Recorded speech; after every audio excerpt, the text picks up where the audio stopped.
आपने ये स्टैटिस्टिक्स तो जरूर सुना होगा कि वर्ड से हम सिर्फ 7% मैसेजेस कन्वे करते हैं और बाकी के 93% मैसेजेस हम बॉडी लैंग्वेज या फिर नॉन वर्बल कम्युनिकेशन के जरिए करते हैं। नॉन वर्बल कम्युनिकेशन का मतलब होता है वो सारी चीजें जो हम बोलते नहीं है, जैसे कि हमारे फेशियल एक्सप्रेशंस, हमारे जेस्चर, हमारा पोस्चर, ये सारी चीजें नॉन वर्बल कम्युनिकेशन में आती हैं। और एक मैसेज को अच्छी तरीके से, प्रॉपर तरीके से कन्वे करने के लिए आपको अपनी बॉडी लैंग्वेज पे काम करना बहुत जरूरी है। Body language non verbal signals के थ्रू कम्युनिकेट करने का एक प्रोसेस है।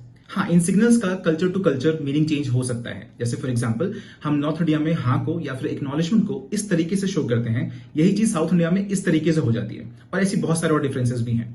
बट जाने अनजाने में बॉडी लैंग्वेज हमारी कम्युनिकेशन का बहुत बड़ा और बहुत इंपॉर्टेंट पार्ट है। हम किसी भी इंसान के सिर्फ बॉडी लैंग्वेज को देख के उसके एक्सप्रेशंस, उसके इंटेंशंस, उसका मूड बता सकते हैं।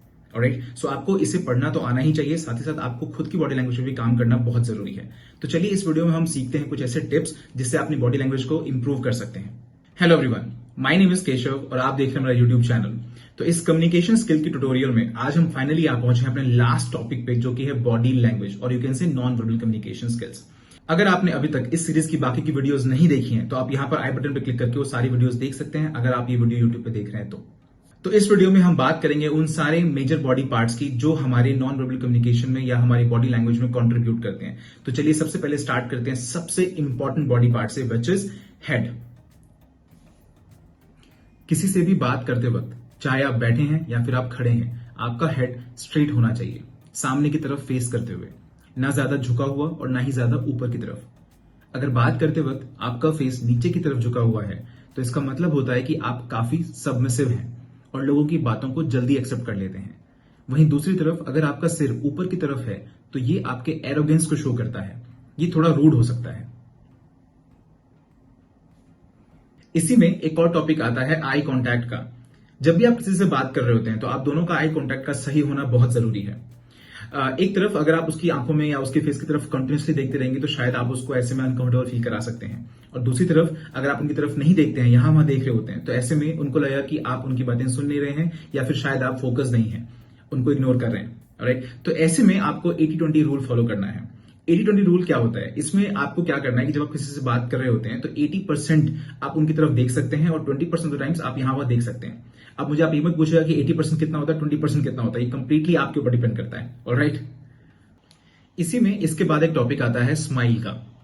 देखिए, हो सकता है आपकी स्माइल बहुत अच्छी हो, लेकिन इसका मतलब ये बिल्कुल नहीं है कि आप हमेशा अपनी बत्ती से दिखा के घूमते रहेंगे।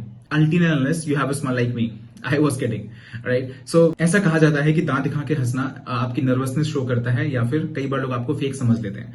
तो आपको उतना ही हंसना है, उतनी ही स्माइल चेहरे पे कैरी करनी है जितने में आप कॉन्फिडेंट लगें और आप अट्रैक्टिव लगें और आपकी स्माइल जेन्युइन लगे। The next body part is hands and arms. इसमें हम कुछ डूज एंड डोंट्स के बारे में बात करेंगे जिससे आप इसे और अच्छे से समझ पाएंगे।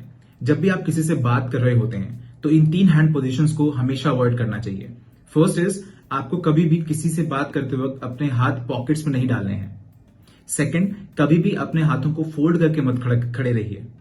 और थर्ड, कई बार हम अपने एक हाथ को और दूसरे हाथ पर टिका लेते हैं, आपको ये भी नहीं करना है। ये सारी ही पोजीशंस क्लोज्ड बॉडी लैंग्वेज की इंडिकेशन है, जो ये शो करती है कि आप कंफर्टेबल नहीं हैं या फिर आप नर्वस हैं, और इसीलिए हमें हमारे दोनों हाथों को साइड में रखना चाहिए, जो कि ओपन बॉडी लैंग्वेज का इंडिकेशन है और जो ये दर्शाता है कि आप कॉन्फिडेंट हैं, रिलैक्स्ड हैं और कंफर्टेबल हैं। इसके साथ साथ कुछ भी एक्सप्लेन करते वक्त या फिर कुछ प्रेजेंट करते वक्त आप अपने हाथों का अच्छे से यूज करिए। इससे ये पता चलता है कि आप जो कुछ भी बोल रहे हैं उससे लेकर आप काफी कॉन्फिडेंट हैं। थर्ड बॉडी पार्ट है चेस्ट और शोल्डर्स। हाँ जी, बहुत लोगों को लगता नहीं है कि ये पार्ट इतना ज्यादा इंपॉर्टेंट है, बट हाँ, बॉडी लैंग्वेज में चेस्ट और आपके शोल्डर्स बहुत बड़ा रोल प्ले करते हैं। बहुत लोग बात करते वक्त अपनी चेस्ट को अंदर की तरफ कर लेते हैं और अपनी बैक को बाहर की तरफ। ये बहुत बहुत बहुत ही गलत पोजीशन है। इससे पता चलता है कि आप थके हुए हैं या फिर बहुत ही लेजी हैं, बल्कि जो सही पोजीशन है वो है स्टैंडिंग स्ट्रेट, जिसमें आपकी बैक अंदर की तरफ होनी चाहिए और चेस्ट बाहर की तरफ। अब वो लोग जिनकी चेस्ट बाहर नहीं है तो आप लोगों को थोड़ा बहुत वर्कआउट करना पड़ सकता है एक अच्छी शेप के लिए। और हाँ, इसके लिए जिम वगैरह जाने की जरूरत नहीं है, आप घर में ही कुछ एक्सरसाइजेस होते हैं वो आप कर सकते हैं, जिससे कि आपकी बॉडी एक अच्छी शेप में आ सकती है। अब इसके बाद आते हैं हमारे फीट, हमारे पांव। आप जब भी कहीं खड़े हों तो ये कोशिश करिए कि आपके पैरों के बीच का गैप उतना हो जितना कि आपके शोल्डर्स के बीच का है, और पैरों की जो डायरेक्शन है वो आउटवर्ड्स होनी चाहिए, मतलब बाहर की तरफ होनी चाहिए। ऐसा इसलिए कि अगेन अगर ऐसा नहीं करेंगे तो वो क्लोज्ड बॉडी लैंग्वेज को दर्शाएगा, जिसका मतलब होता है नर्वसनेस या फिर डर। जैसे कि जब आपको डर लगता है तो खुद को समेट लेते हैं, या फिर जब हमें कोई मारता है तो हम डर और नर्वसनेस से अपनी बॉडी को क्लोज कर लेते हैं। इसलिए ओपन बॉडी शो करना बहुत जरूरी है, जो कि आपको रिलैक्स्ड और कंफर्टेबल शो करेगा। एंड द लास्ट थिंग जिसके बारे में हम बात करेंगे वो कोई बॉडी पार्ट तो नहीं है, बट बॉडी लैंग्वेज का एक बहुत ही इंपॉर्टेंट एस्पेक्ट है, और वो है प्रॉपर यूटिलाइजेशन ऑफ स्पेस।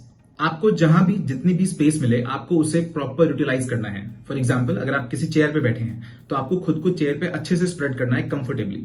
आपको सिकुड़ के नहीं बैठना है या फिर हाथ पैर जोड़ के नहीं बैठना है, क्योंकि इससे आपकी नर्वसनेस दिखेगी और शायद ऐसा लगेगा कि आप डरे हुए हैं। दूसरी तरफ अगर आप खुद को चेयर पे पूरी तरह से पसर के या पूरी तरह से खुल के बैठते हैं, इससे आप ज्यादा लेजी लगेंगे और ज्यादा थके हुए लगेंगे। तो आपको अपनी बॉडी को कंफर्टेबली अपनी चेयर पे उतना स्प्रेड करना है जितने में आप कंफर्टेबल हो। ऑलराइट गाइस, तो ये थी आज की वीडियो जिसमें हमने सीखा अपनी बॉडी लैंग्वेज को इंप्रूव करने की कुछ टिप्स एंड टेक्निक्स। और इसी के साथ आज हमारा कम्युनिकेशन स्किल का टॉपिक खत्म होता है। अब मिलेंगे हम नेक्स्ट वीडियो में किसी नए टॉपिक के साथ। राइट, और अगर इस वीडियो से आपने कोई वैल्यू ऐड होता है तो इस वीडियो को अपनी फैमिली और फ्रेंड्स के साथ शेयर करना ना भूलिए। इस वीडियो को लाइक करिए और चैनल को सब्सक्राइब करिए, क्योंकि ऐसा करने से मुझे और मोटिवेशन मिलेगा ऐसे वीडियोस बनाने के लिए। Thank you so much for watching. All the very best.